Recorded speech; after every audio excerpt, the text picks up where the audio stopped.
Assalamualaikum warahmatullahi wabarakatuh. Salam sejahtera untuk kita semua. Salam NKRI, salam merah putih. Ya, Ibu Irma Caniago dan juga para ternak-ternaknya mulian yang lain patut berbangga.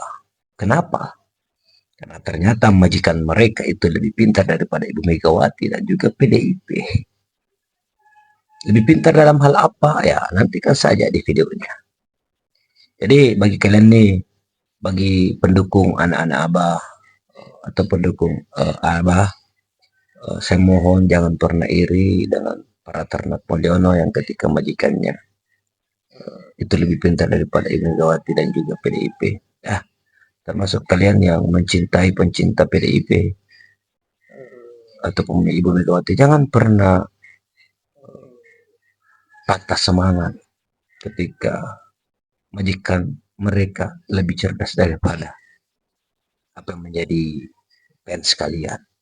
Oke bosku, seperti apa kecerdasan Pak Mulyono? Mari kita simak videonya. Pak Jokowi lebih jago dari PDI. Pak Jokowi lebih jago dari Bu Mega. Bisa nggak disimpulkan bisa begitu? dalam soal tipu menipu dan berbohong. Dalam politik ya kita game of power ya. Iya, dalam politik yang berbohong sama tipu menipu ya. Berbohong. Game of power, game of power. Iya, pokoknya dia lebih jago di situ. Moga-moga Jokowi dengar ini, gitu omongan kita ini. Aku harus akui dia jago Amin. Dalam soal berbohong dan tipu menipu. Mulyono itu Pemuja dan pengagumnya nggak sadar-sadar dan mau berbagai saja akal dikibulin. bulusnya harus diakui dia itu memiliki satu hal yang jarang dimiliki banyak orang, kenekatan. Apa tuh, Bang? Kenekatan dan berani untuk mengabaikan norma etika dan sosial dalam berpolitik. Itu mungkin bagi para pengagum pemujanya dia dianggap hebat. Tetapi kan begini, di dunia normal ketika orang mencoba melakukan sesuatu itu berbasiskan pada etika, norma-norma sosial, orang tidak akan melakukan itu ya, orang yang punya nalar. Tapi karena Jokowi itu nalarnya terbatas. Jadi Nalarnya terbatas. Dalam terbatas itu apakah itu bisa disimpulkan bahwa orang ini bodoh? ya bisa dibilang begitu, tidak cukup punya referensi. Kita kan tidak tahu gaya berpikirnya Agak yang lain. menunjukkan dia punya referensi yang bagus ya, punya bacaannya Doraemon misalnya. Kemudian selera apa pemikiran, saya rasa dia nggak pernah baca buku, nggak pernah baca artikel, dia hanya mendapat input orang-orang di sekelilingnya yang menjilat dia, ingin mendapat remah-remah kekuasaan. Jadi dia tidak mampu mengolah informasi, tidak mampu memikirkan sesuatu itu baik atau tidak, sesuatu itu etis atau tidak. Jadi dia hanya melakukan persis berdasarkan insting saja. Kalau kita memakai teori-teori ilmu biologi ini, dia menggunakan croc brain.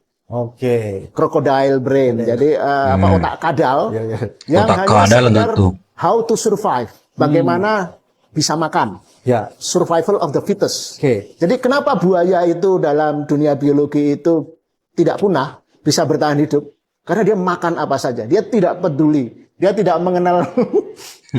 Itu yang dalam personifikasi croc brain itu saya rasa ya Pak Mulyono ini. Oke. Dan itu kemudian direplikasi oleh anaknya kan? Ditiru oleh Gibran. anaknya, dipikir itu adalah semacam resep agar sukses berpolitik. Karena bapaknya terbukti sukses, maka si Jokowi mentransfer ke anaknya, dan anaknya yang mungkin kebebalannya, kebodohannya 2 kali lipat, 2 kali kuadrat, ya mungkin jelek-jelek. Kan Jokowi pernah kuliah di UGM kan, walaupun kita nggak tahu lulus Asik. atau tidak.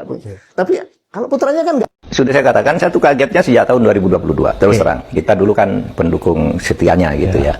Tapi 2022 tuh ketika sudah mulai muncul gerakan-gerakan, ya tidak Pak Jokowi langsung, tapi dia membiarkan gerakan beberapa menteri, orang-orang DPR untuk mengubah periode jadi 3 periode gitu kan. Kalau udah datang ke saya dilobi juga itu. Gampang Pak itu. Apa? Undang-undang dasar diubah. Gimana caranya? Kalau biar Pak Jokowi tidak ketahuan, Pak Jokowi suruh umroh dulu. Oh, jadi termasuk Prof Mahfud di lobi nih? Oh iya. Oke, siapa itu yang melalui? Oh nantilah. Nanti harus ditulis 10 tahun yang akan datang. Buku putih ya? Ya buku putih agak nanti lain yang akan ya. datang. Masih ada orang-orangnya masih hafal di sini semua. Pokoknya umroh 3 hari.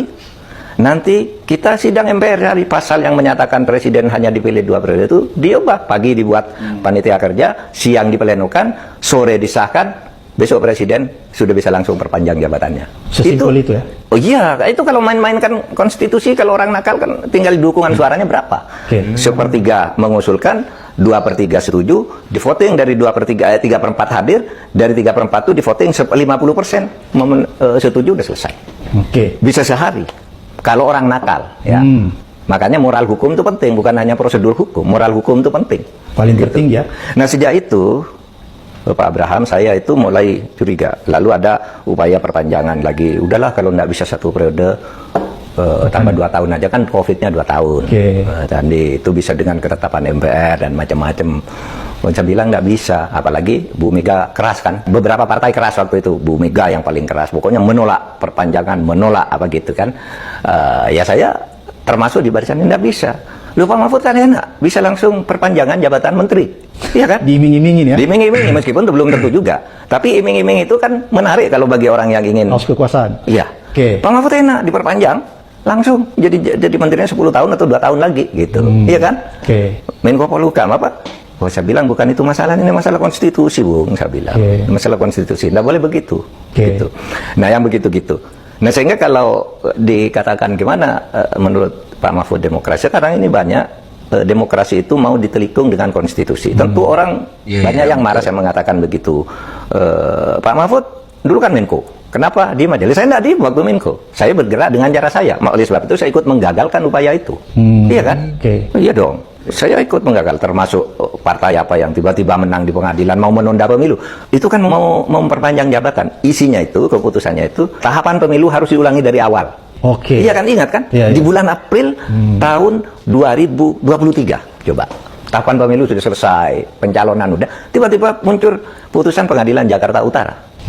Tentu kita tidak bisa mengatakan, oh itu yang main ini, itu gitu. Tapi kita tahulah itu. Sekurang-kurangnya itu tidak boleh terjadi kan. Nah, yang seperti itu kemudian saya mulai sadar. Mulai kok begini ya gitu ya. Ya kebetulan saya merasa alhamdulillah saya kalau gitu sudah di luar gitu. Sehingga saya bisa bicara lebih terbuka tentang itu dan ikut mendorong gerakan-gerakan yang ingin menyelamatkan demokrasi. Oke, Prof Mahfud, apa yang paling urgent yang Prof Mahfud mau sampaikan ini berkaitan dengan pengalaman buruk kita ya, menerima demokrasi yang begitu hancur di era rejim Jokowi. Apa yang paling penting yang Prof Mahfud ingin sampaikan supaya tidak terulang lagi nih? Gini, kalau konstitusi tidak ditaati dan ditukangi, itu akibatnya hanya 2. Satu, akan muncul kekuasaan sewenang-wenang, atau anarki di bawah yang menghancurkan kekuasaan sewenang-wenang. Itu hanya 2 pilihannya.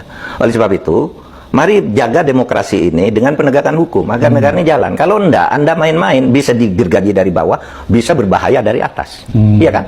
Prancis dulu kan main-main dengan demokrasi, terlalu bebas, konstitusinya dimainkan, terus apa yang muncul? Napoleon. Kekuasaan totaliter. Tapi sebelum itu kekuasaan totaliter karena main-main juga dibongkar oleh rakyat dengan revolusi 1789. Ya kan?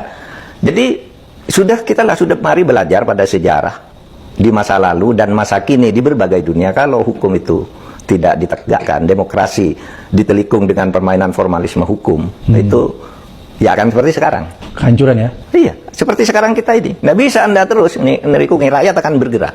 Atau kalau rakyat tidak mampu bergerak, itu akan muncul totalitarisme yang sangat berbahaya, yang pada saatnya juga akan menggerakkan rakyat.